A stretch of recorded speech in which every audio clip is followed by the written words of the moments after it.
سارے کے سارے چوروں نے اللہ سے توبہ کر کے صحیح راستہ پکڑ لیا. اس بچے کو صحیح تربیت دینے والی بھی ایک ماں تھی. ماں کا کردار بڑا عجیب ہوتا ہے. ماں کا کردار, ماں چاہے تو اپنے بچے کو ڈاکو بنا دے, اور ماں کی تربیت چاہے تو اپنے بچے کو ایسا بنا دے کہ وہ وقت کا ایک بہت بڑا ولی اللہ بن جائے, وقت کا ایک بہت بڑا مجاہد بن جائے, وقت کا بہت بڑا خدا ترس بن جائے. میرے بھائیوں, یہ آج امام کعبہ کو جو آپ دیکھتے ہو, یہ سدیس صاحب جن کی قرت آپ سنتے ہیں, ان کے بارے میں قصہ معلوم ہے. یہ کوئی شرارت کر رہے تھے تو ماں نے غصے میں بددعا دی. آج کی مائیں کیا بددعا دیتی؟ مر جا کتے, دکھتا نہیں کتے, ستاتا ہے کتے. آج یہ بددعا دیتی ہے ماں, مر جا نالائق بے شرم, اس طریقے کی. اور یہ قاری سدیس, ان سے غلطی ہوئی, ماں کو پریشان کر رہے, ماں نے پکڑ کے تھپڑ لگایا اور بددعا نہیں دی. اس غصے میں بھی دعا نکلی ماں کی زبان سے, تو یہ نکلی, جا اللہ تجھے کعبے کا امام بنا دے, اللہ کرے کہ تو کعبے کا امام بن جا. اس غصے میں بھی ماں کی زبان سے جملہ نکلا تو کیا نکلا؟ اللہ تجھے کعبے کا امام بنا دے. نہ جانے کون سے وقت میں اس کی زبان سے یہ دعا نکلی, اور آج وہ بچہ بڑا ہو کر آج خانہ کعبہ کا امام ہے, اس مکے کا امام ہے. ہماری ماں بہنوں سنو, یہ تربیتیں ہوتی ہیں ماں کی اپنی اولاد کے تعلق سے. آج ہماری تربیت کیا ہے؟ آج ہماری تربیت کیا ہے؟ ارے ابن ربیعہ کا واقعہ سنے ہو؟ تاریخ خطیب بغدادی پڑھیے, خطیب بغدادی نقل کرتے ہیں ابن ربیعہ کے باپ ربیعہ ابن الفروخ تھے. بیٹا پیٹ میں ہے, حمل ہے, 1-2 مہینہ باقی ہے بچہ پیدا ہونے میں, لیکن سفر پیش آ گیا. ان کو سفر پہ جانا تھا. 20,000 دینار اپنی بیوی کو دیتے ہیں ربیعہ, اور کہتے ہیں کہ لو میں خرچے کے طور پر یہ 20,000 دینار دے کر جا رہا ہوں, مجھے آنے میں 2 مہینے بھی لگ سکتے ہیں, 1 سال بھی لگ سکتا ہے, سفر لمبا ہے, 2-3 سال بھی لگ سکتے ہیں, میں جا رہا ہوں. ربیعہ اپنی بیوی کو 20,000 دینار دے کر چلے جاتے ہیں, لیکن ربیعہ کو لوٹنے میں 27 سال لگ گئے. 1 سال نہیں, 2 سال نہیں, 3 سال نہیں, پورے 27 سال کے بعد ربیعہ ابن الفروخ جب لوٹ کر آئے تو اس زمانے میں یہ حدیث بھی ہے. اب تو خیر موبائل کا زمانہ ہو گیا ہے, آپ کہیں باہر سے ہیں تو اپنے گھر جانے سے پہلے فون کر دیں اپنی بیوی کو کہ میں آ رہا ہوں اور اس وقت تک گھر پہنچ جاؤں گا. جانتے ہو اپنے گھر میں اپنی بیوی کو یہ کہہ دینا ضروری ہے. کیوں؟ پتہ نہیں بیوی کس کنڈیشن میں بیٹھی ہو, اور آپ 1 مہینے 2 مہینے کے بعد سفر سے آ رہے ہو اور دیکھو کہ کچن میں گھسی ہوئی ہے سلوار, اور پراگندہ حال ہے, بال بکھرے ہیں, اور کچھ اس نے تیاری نہیں کی ہے, اور آپ گھر میں گھسو بڑے ارمانوں کے ساتھ, اور بیوی کا چہرہ سوچ رہے ہوگے کہ ملے گی ہیما مالنی, گھر میں گئے تو دیکھا چڑیل, اس کا چہرہ منہ. اب آپ کے غصے میں طلاق طلاق طلاق, کم بخت میں تو آیا ہوں سوچ کے کچھ اور تو بھوتنی بنی بیٹھی ہوئی ہے کیا؟ اسی لیے حدیث کے ایک لفظ پر غور کیجئے.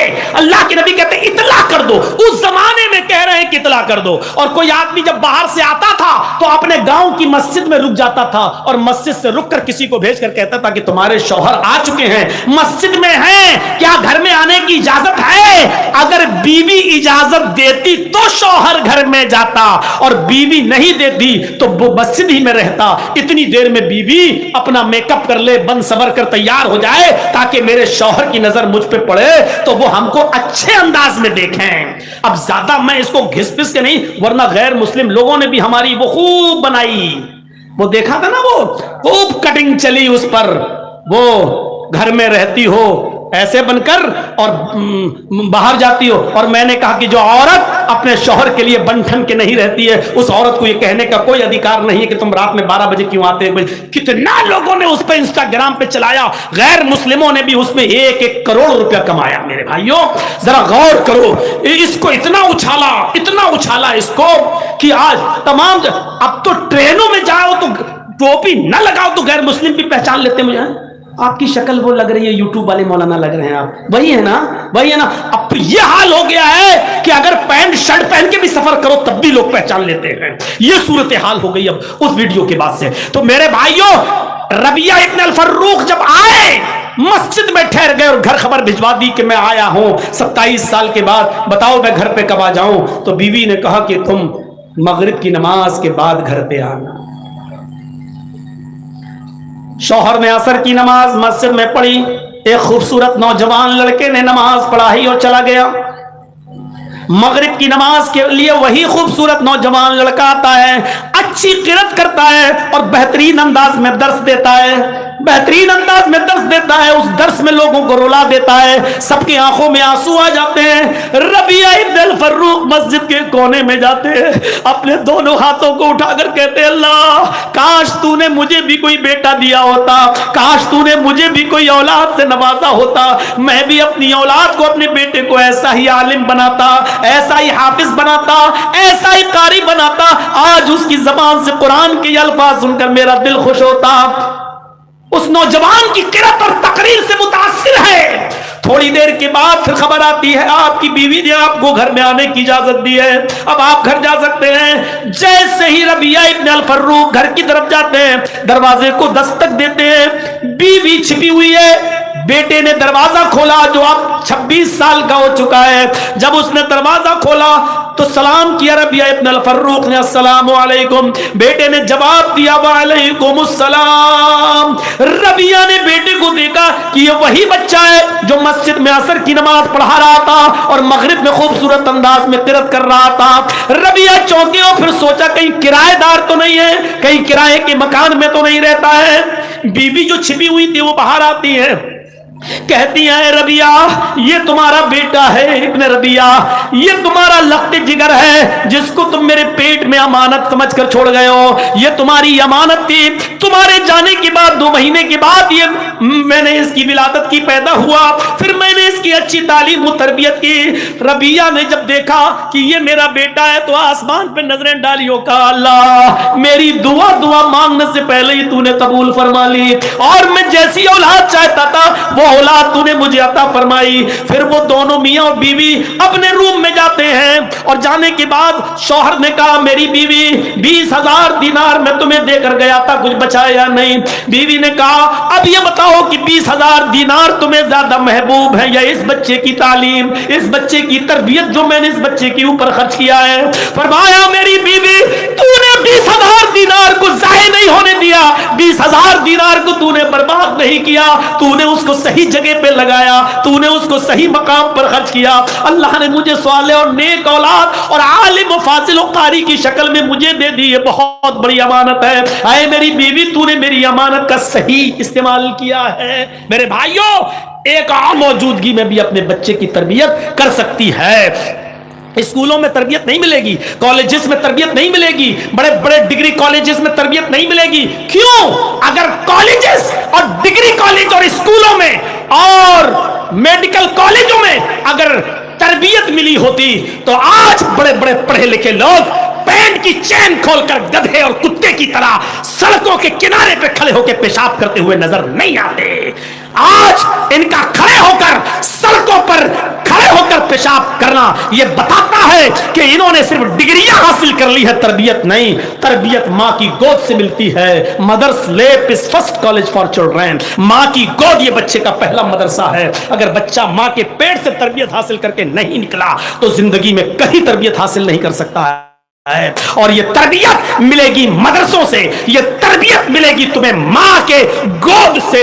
اس لیے ایسی تربیت اگر اپنی اولاد کی چاہتے ہو تو اچھی ماؤں کا انتخاب کرو اور اچھے مدرسوں کا انتخاب کرو۔ تو میرے پیارے ساتھیوں ہم کیا تربیت دیں گے؟ ایک کتاب آپ نے سنا ہوگا، ایک صحابیہ کا واقعہ، اور ایک کتاب ہے جس کتاب کا نام ہے تذکرۃ الحفاظ۔ اس کتاب کے رائٹر ہیں علامہ شمس الدین ذہبی رحمۃ اللہ علیہ۔ علامہ شمس الدین ذہبی کی مشہور کتاب ہے تذکرۃ الحفاظ۔ اس میں ایک صحابیہ کا واقعہ نقل کیا گیا ہے کہ ایک صحابیہ جب ان کے گھر میں بچہ پیدا ہوا، ایک صحابیہ جب ان کے گھر میں بچہ پیدا ہوا تو جب بھی وہ بچہ پیشاب کرتا تھا وہ صحابیہ عورت اس بچے کی شرمگاہ پر پانی کا لوٹا ڈال دیا کرتی تھی، پانی کا برتن ڈال دیا کرتی تھی۔ جیسے اس بچے نے پیشاب کیا ماں اس بچے کی شرمگاہ پر پانی بہا دیا کرتی تھی۔